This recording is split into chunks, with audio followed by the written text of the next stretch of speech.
Bonjour et bienvenue à cette émission de Conseil en bref. Mon nom est France Bergeron et j'aurai le plaisir de vous présenter un résumé de la séance ordinaire du Conseil municipal de Mont-Saint-Hilaire du 13 avril 2026.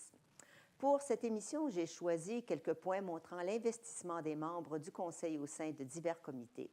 Je vous présente aussi quelques questions posées lors de la séance ou encore directement en ligne. Avant de débuter la séance, M. le maire Guertin annonce qu'il souhaite présenter quelques sujets. Bonsoir. Bienvenue à cette soirée du Conseil municipal du 13 avril 2026. Comme j'ai l'habitude de le faire, j'ai quelques annonces avant qu'on commence officiellement la séance. Donc, premièrement, on a annoncé le 31 mars dernier le grand retour de notre budget participatif. Donc, vous avez jusqu'au 11 mai prochain pour déposer vos idées de projet. Un montant peut vous être alloué entre 15 et 200 000 pour réaliser le projet. Donc, lors des 3 éditions précédentes, on a réalisé plusieurs projets porteurs, notamment un accès à la rivière Richelieu, à la place Saint-Henri, un parcours nourricier près de la bibliothèque, un aménagement lumineux et chaleureux avec la place Hiver-Montet au Parc des Mers, de nouveaux terrains de pickleball, l'installation de luminaires dans les passages piétonniers de la gare. Puis, on était à compléter un jeu grandeur nature, si vous voulez, au Parc des Moulins. Donc, en fait, on vous invite fortement à déposer vos idées de projet. Tous les détails et les règlements sont disponibles sur le site Internet de la Ville. Donc, on a très, très hâte de lire vos nouvelles propositions. Ensuite, c'est la semaine de l'action bénévole qui aura lieu du 19 au 25 avril 2026 sous le thème de Mission bénévolat. Donc, je profite de cette tribune pour remercier en fait les bénévoles qui s'impliquent et qui, par leur engagement, font une différence pour notre communauté. Si le cœur vous en dit, plusieurs organismes de la région recrutent régulièrement des bénévoles, que ce soit pour l'accompagnement, l'organisation d'événements ou le soutien technique. En fait, il y a une très grande variété de besoins d'implication. Vous pouvez trouver le répertoire de tous les organismes communautaires sur le site Internet de la Ville, ou vous pouvez aussi communiquer avec le Centre d'action bénévole de la Vallée du Richelieu, qui est une excellente référence dans le domaine. Donc, une fois de plus, un grand merci à tous les Hilaire-Montais et Hilaire-Montaises qui donnent généreusement de leur temps. Troisièmement, je veux vous parler du Jour de la Terre qui aura lieu le 22 avril prochain. Donc, on célèbre cette journée toute particulière, même si notre chaise des générations nous rappelle que ça devrait être le jour de la Terre tous les jours de l'année. Bien, on est une municipalité engagée, puis on joue un rôle important, notamment dans la lutte au changement climatique. Puis pour cette journée spéciale, bien, on a pensé à toutes les générations. Donc, on offre l'activité Samedi en folie pour offrir aux familles la possibilité de venir avec leurs enfants à la rencontre de Mme Papillon qui animera le kiosque sur les papillons monarques et la biodiversité. Le 22 avril sera également un jour significatif puisqu'on lancera la première cohorte du déclic climatique. En fait, c'est 20 ménages de Mont-Saint-Hilaire qui seront accompagnés jusqu'à la fin de l'année et profiteront d'un suivi gratuit et personnalisé sur la sobriété énergétique, la mobilité durable, la consommation responsable puis la biodiversité.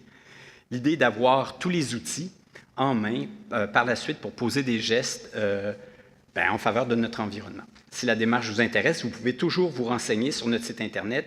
Qui sait, peut-être qu'on lancera éventuellement une deuxième cohorte citoyenne. Finalement, je veux revenir sur une entente importante qu'on a renouvelée en 2025 avec l'organisme Connexion Nature, qui nous permet concrètement d'atteindre des objectifs en matière d'action climatique, de protection de milieux naturels, de conservation de la biodiversité, puis d'action citoyenne. Cette entente unique nous permet d'avoir déjà des résultats tangibles. Donc, surveillez sur notre site Internet, puis sur les médias sociaux de la Ville, la présentation qui va être faite du rapport annuel de ce partenariat-là qui s'avère être très bénéfique, autant pour la nature que pour nous, concitoyens, puisque Connexion Nature nous aide notamment à lever des fonds. Vous allez voir que c'est une palette assez impressionnante de résultats qu'on vous présente. Notamment, je ne sais pas si vous le saviez, mais l'année dernière, on a capturé plus de 2500 poissons rouges dans le bassin de rétention du parc Paul-Émile Bordua pour mieux contrôler les espèces exotiques envahissantes, ou encore plus d'une dizaine d'hectares de milieux naturels qui ont été protégés sur notre territoire. Vous trouverez des actions significatives qui nous permettent en fait d'atteindre nos objectifs, notamment en matière climatique. Puis j'espère que ça va vous donner le goût, qui sait, de vous engager à votre tour. Monsieur Tonnerre présente une nomination au poste de contremaître de la voirie et réseau des services des travaux publics de Mont-Saint-Hilaire. Je propose que ce conseil nomme M. Alain Deshôtels au poste de contremaître, voirie et réseau au service des travaux publics, suivant la politique de travail et salariale des cadres de la Ville de Mont-Saint-Hilaire, classe 6, échelon 6, et ce, à compter du ou vers le 13 avril 2026. Que cette nomination soit faite selon les conditions indiquées au rapport de Mme Annie Dionne, directrice du service des ressources humaines en date du 25 mars 2026. Monsieur le maire Gartin profite de l'occasion pour remercier l'employé et le féliciter pour sa nomination. Je remercie M. Deshôtels pour ses nombreuses années de service, puis je le félicite pour cette promotion.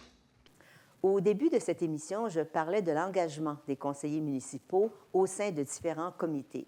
Ceux-ci sont aussi composés de citoyennes et de citoyens de Mont-Saint-Hilaire. Madame Georget présente un point relatif au renouvellement de mandat de 2 membres du Comité consultatif de l'environnement et du développement durable sur lequel elle siège. On parlait des citoyens qui s'engagent. Je vous dis qu'au CCADD, on en a des pas pires qui m'impressionnent toujours par leur engagement, leur motivation, leur expertise aussi. Donc, parmi ceux-là, Chantal et Antoine. Donc, considérant que les mandats de Mme Chantal Paquin et de M. Antoine Pillette à titre de membres citoyens au sein du Comité consultatif de l'environnement et du développement durable de la Ville de Mont-Saint-Hilaire sont échus depuis le 3 avril 2027 et considérant qu'ils ont signifié leur intérêt à poursuivre, je propose que ce Conseil renouvelle les mandats de Mme Chantal Paquin et de M. Antoine Pillette à titre de membres citoyens au sein du Comité consultatif de l'environnement et du développement durable de la Ville de Mont-Saint-Hilaire, et ce, rétroactivement pour la période du 4 avril 2026 au 3 avril 2028. C'est maintenant au tour de M. Meyer de présenter un renouvellement de mandat pour un membre des comités consultatifs de patrimoine et de toponymie et du Conseil local du patrimoine. M. Meyer siège sur ces 2 comités. Donc, considérant que le mandat de M. André Roy à titre de membre citoyen au sein du Comité consultatif du patrimoine et de toponymie et du Conseil local du patrimoine de la Ville de Mont-Saint-Hilaire est échu, considérant qu'il a manifesté son intérêt à poursuivre, donc je propose que ce Conseil renouvelle le mandat de M. Roy à titre de membre citoyen au sein du Comité consultatif de patrimoine et de toponymie et du Conseil local du patrimoine de la Ville de Mont-Saint-Hilaire, et ce, rétroactivement pour la période du 4 avril 2026 au 3 avril 2028. Et pour terminer les renouvellements de mandats et nominations, M. Rainville présente le renouvellement de mandat d'une citoyenne au sein du Comité consultatif d'urbanisme de la Ville de Mont-Saint-Hilaire.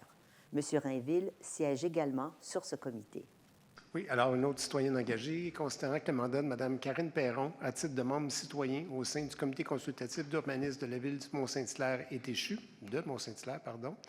je propose que ce Conseil renouvelle le mandat de Mme Karine Perron à titre de membre citoyen au sein du Comité consultatif d'urbanisme de la Ville de Mont-Saint-Hilaire, et ce, rétroactivement pour la période du 4 avril 2026 au 3 avril 2028.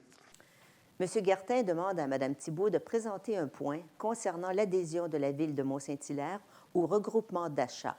Mme Thibault en profite pour ajouter des éléments d'intérêt. Donc, il s'agit effectivement d'un regroupement pour obtenir des prix qui sont compétitifs pour ces équipements-là. Alors, considérant que la Ville de Mont-Saint-Hilaire a reçu une proposition du Centre d'acquisition gouvernementale, donc le CAG, de préparer en son nom et au nom de plusieurs autres organismes publics un document d'appel d'offres pour l'acquisition de micro-ordinateurs portables, moniteurs et tablettes électroniques, considérant qu'en vertu de l'article 573.3.2 de la Loi sur la Cité et Villes, il est possible pour toute municipalité de se procurer tout bien meuble ou tout service auprès du CAG sans procéder par appel d'offres.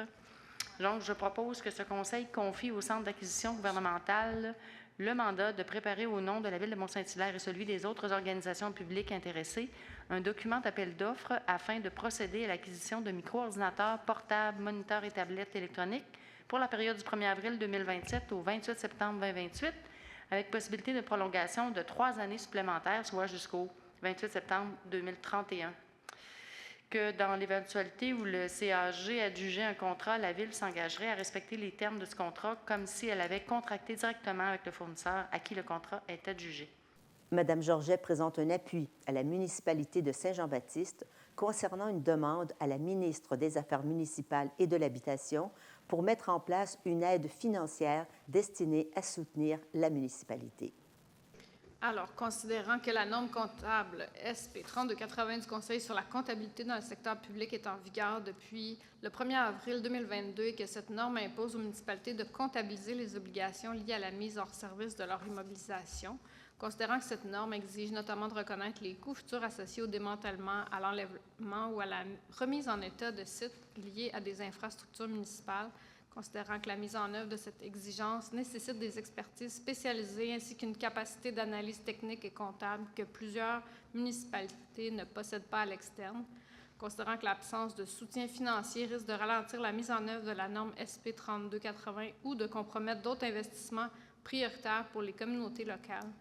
Je propose que la Ville de Mont-Saint-Hilaire appuie la municipalité de Saint-Jean-Baptiste dans sa demande à la ministre des Affaires municipales et de l'Habitation de mettre en place un programme d'aide financière destiné à soutenir les municipalités dans l'évaluation, la planification et la comptabilisation des obligations découlant de la norme SP 3280. M. Rainville présente le point portant sur 3 refus de projets d'agrandissement et de rénovation extérieure, suivant ainsi les recommandations du comité d'urbanisme de la Ville de Mont-Saint-Hilaire. Oui, alors, considérant les recommandations du procès-verbal du 24 mars 2026 du comité consultatif d'urbanisme de la Ville de Mont-Saint-Hilaire touchant les projets suivants, CCU-2603-2415, CCU-2603-2418 et CCU-2603-2419, considérant que ces projets ne sont pas conformes aux objectifs et critères établis au règlement numéro 1364 concernant les PIA, je propose que ce Conseil approuve les recommandations et refuse les plans d'implantation et d'intégration architecturale énumérés ci-dessus, et ce selon les motifs formulés aux dites recommandations. Un avis de motion concernant le règlement 1376 avait déjà été déposé lors de la séance du Conseil municipal en mars 2026. Cette fois-ci, M. Toner présente l'adoption de la 4e version du dit règlement. Considérant que le règlement numéro 1376 a été précédé d'un avis de motion et du dépôt d'un projet de règlement lors de la séance ordinaire du Conseil tenue le 9 mars 2026, considérant que l'avis public requis concernant l'adoption du règlement 1376 a été publié conformément à la loi, je propose que le règlement numéro 1376 intitulé « Code d'éthique et de déontologie applicable à tout membre du Conseil de la Ville de Mont-Saint-Hilaire », 4e révision, soit et adopté par ce Conseil. M. Meyer donne un avis de motion annonçant l'adoption d'un règlement concernant le traitement des élus municipaux. Oui, donc, je donne un avis de motion à l'effet qu'à une prochaine séance, je présenterai ou ferai présenter un règlement concernant le traitement des élus municipaux et abrogeant le règlement numéro 1283. Donc, puis je vais lire le résumé du projet 1277. Rémunération. La rémunération annuelle de base des membres du Conseil est établie comme suit. Poste de maire, salaire actuel 84 773,16 $, salaire proposé 89 260 $. Poste de conseiller, 27,5 % de la rémunération du maire pour l'année 2026, 30 % de la rémunération du maire pour les années 2027 et suivantes. Salaire actuel 21 193,29 $, salaire proposé pour 2026, 24 546,50 $. Mairesse ou maire suppléant. Lorsque la mairesse ou le maire suppléant exerce les fonctions de maire en raison de l'absence ou de l'empêchement de ces derniers pour une période consécutive de 3 jours ou plus, cet élu a droit à compter du premier jour de remplacement à une rémunération additionnelle suffisante lui assurant pour la période où il le remplace à une rémunération équivalente à celle prévue pour le poste du maire. Indexation. Conformément à l'article 5 de la Loi sur le traitement des élus municipaux, à compter de l'exercice financier 2027, la rémunération fixée au présent règlement est indexée annuellement en fonction de la variation de l'indice des prix à la consommation IPC pour la région métropolitaine de recensement RMR de Montréal, tel que publié par Statistique Québec. L'indexation est appliquée au 1er janvier de chaque année selon la variation en pourcentage de l'IPC entre le 31 octobre de l'année précédente et le 31 octobre de l'année antérieure à celle-ci. Plus précisément, le taux d'indexation correspond à la différence entre l'IPC du 31 octobre de l'année précédente et l'IPC du 31 octobre de l'année antérieure à celle-ci, divisé par l'IPC au 31 octobre de la même année antérieure, le tout multiplié par 100. Allocations.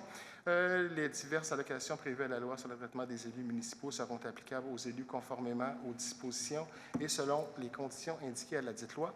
Le projet de règlement numéro 1377 ne comporte pas de clause de rétroactivité et de ce fait, il sera applicable à compter de la date de son entrée en vigueur. Et par la suite, M. Meillard présente l'adoption du projet de règlement 1377, abrogeant ainsi l'ancien règlement 1283. Oui, donc, je propose que le projet de règlement numéro 1377, intitulé « Règlement concernant le traitement des élus municipaux et abrogeant le règlement numéro 1283 » soit et est adopté par ce Conseil. J'appuie. Mme Georget présente l'adoption du règlement 1379, autorisant ainsi une dépense de 2 221 500 $ et un emprunt de 1 021 500 $ nécessaires à cette fin. Considérant qu'un avis de motion de présent règlement a été donné lors de la séance extraordinaire du Conseil tenue le 23 mars 2026 et que le projet de règlement a été déposé à cette même séance, je propose que le règlement numéro 1379, intitulé « Règlement décrétant des travaux de réfection d'infrastructures », soit le remplacement des conduites d'aqueduc, d'égouts sanitaires, d'égouts pluviales, de travaux de voirie, de pavage, de bordures de béton, d'aménagement paysager et des travaux connexes sur la rue du Parc, ainsi que le paiement d'honoraires professionnels et autorisant une dépense de 2 221 500 $ et un emprunt de 1 021 500 $ nécessaire à cette fin, soit et est adopté par ce Conseil. La deuxième période de questions permet aux citoyennes et aux citoyens de poser des questions sans lien avec les sujets déjà proposés à l'ordre du jour. Monsieur le maire Guertin donne quelques explications sur la procédure. Deuxième période de questions. Donc, si jamais vous connaissez un peu la procédure, vous levez la main, on pourra prendre votre nom, il y aura un tirage au sort, puis vous serez invité à venir poser votre question au micro. Je remarque qu'il y a des gens dans l'assistance qui ont aussi soumis des questions en ligne. Donc, dans l'esprit de notre règlement de régie, je vais vous inviter à venir au micro, poser votre question puisque vous êtes dans la salle, en considérant que lorsque vous soumettez des questions en ligne, c'est parce que vous ne pouvez pas être présent ce soir. Donc, si vous êtes présent, je vais vous demander de venir poser votre question au micro et non, on n'y répondra pas comme les questions en ligne. Ça va? Un citoyen présent dans la salle, M. Ladouceur, présente sa question et un échange de propos s'enclenche. En fait, ma question porte sur le manoir Rouville-Campbell et le bail. Mm-hmm. En fait, on sait qu'au Québec, les villes ou les organismes publics, au sens de la loi sur l'accès aux documents des organismes publics et sur la protection des renseignements personnels, donc les villes comment je dirais ça, les villes doivent fournir des informations pour que nous puissions, nous, les citoyens, juger des informations ou en fait des décisions que vous prenez comme élus, comme représentants. Alors, si on n'a pas l'information, si on n'a pas la copie du bail, en fait, qui est un document public, je me demande comment est-ce qu'on peut juger du travail qui a été fait ou est-ce que les décisions qui ont été prises sont bel et bien dans l'intérêt des citoyens de Mont-Saint-Hilaire. Alors, ma question, c'est est-ce que ça serait possible de nous fournir une copie du bail qui a été signée à la Ville pour que nous puissions, nous, comme citoyens, juger des informations puis être capable de savoir si nos intérêts ont bel et bien été représentés ou défendus au niveau du bail. Donc, est-ce que c'est possible qu'on puisse avoir une copie du bail pour qu'on puisse en prendre connaissance et exercer notre devoir des citoyens? Parce que comme je le vois, il n'y a pas de... Je suis bien conscient que c'est une séance d'information publique, que ce n'est pas un endroit où il y a un débat, mais si on n'a pas l'information, Nous, on ne peut pas juger du travail qui a été fait. Et comme tous les élus municipaux sont du même parti, donc il est difficile pour nous de s'assurer que nos intérêts ont bel et bien été représentés. Et donc, c'est à nous, comme citoyens, de veiller à ce que nos intérêts soient bien et bien représentés. Donc, pour ça, on aurait besoin d'avoir l'information à cet effet-là. Donc, est-ce que ça serait possible d'en avoir une copie pour qu'on puisse en juger? Bien, je vous remercie premièrement pour votre question.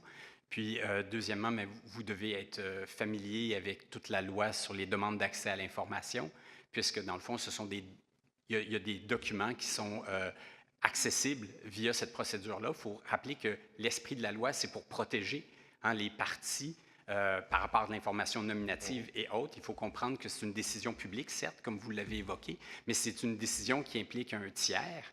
Et ce tiers-là, lui aussi a des droits et a le droit à la vie privée et autres. Donc, quand on ne divulgue pas des documents, et je dis « on », mais c'est davantage l'administration, puisque c'est l'administration qui a le pouvoir, en fait, à qui on a délégué, en fait, le pouvoir d'administrer la loi sur l'accès aux documents.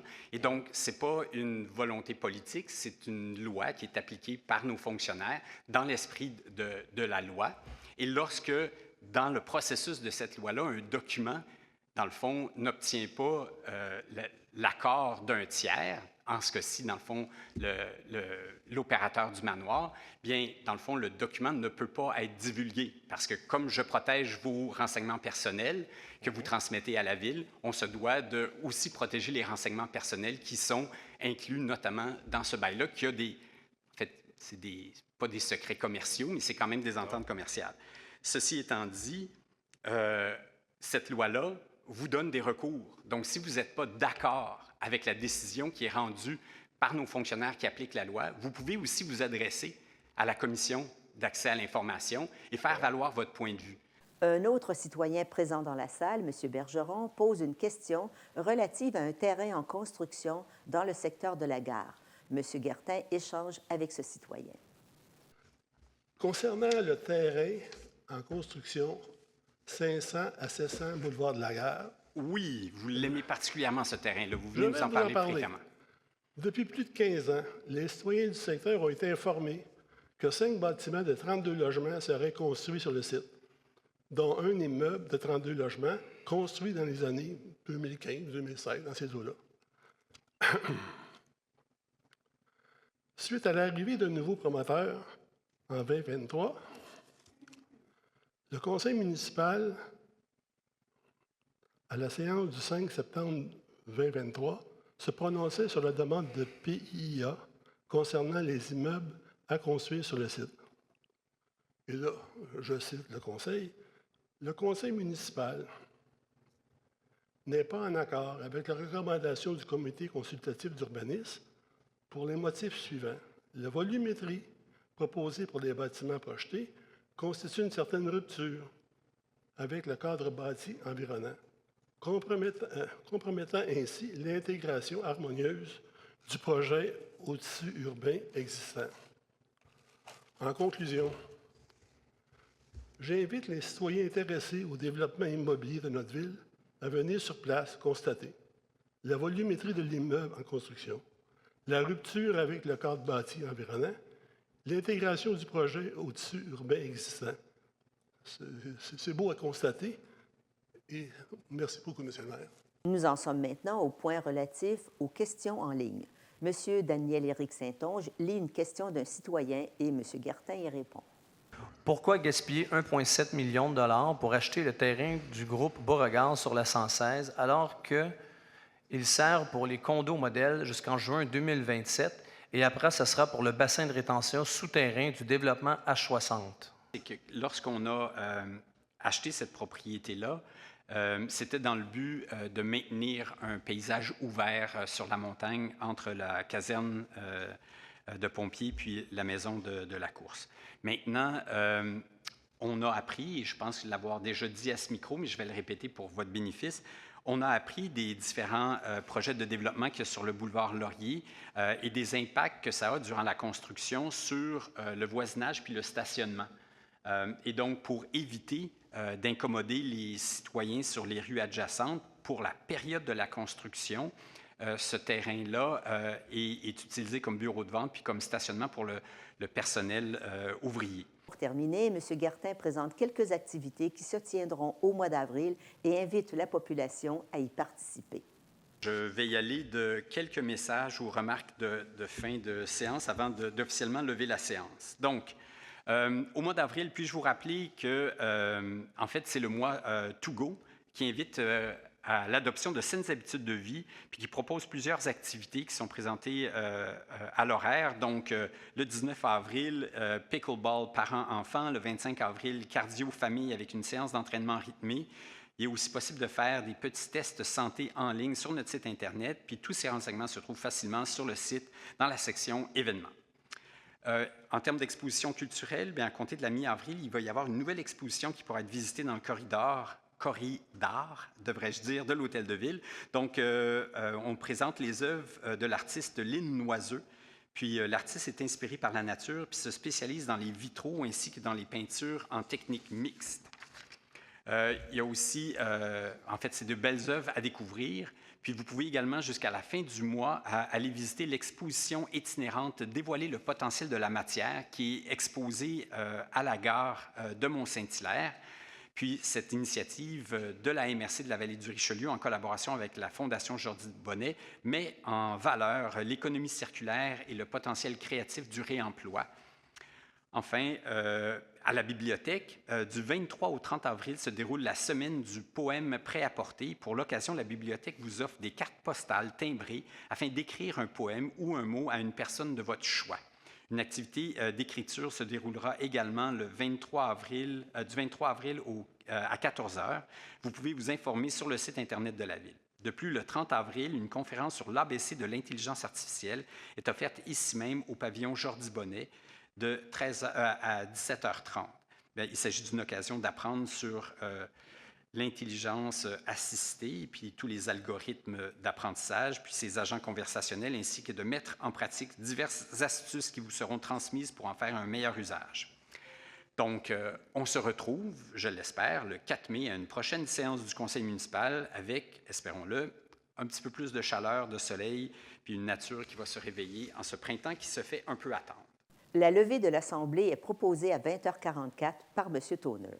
Si vous souhaitez revoir l'ensemble de cette Assemblée du Conseil municipal du 13 avril 2026, je vous invite à aller sur le site au bas de l'écran.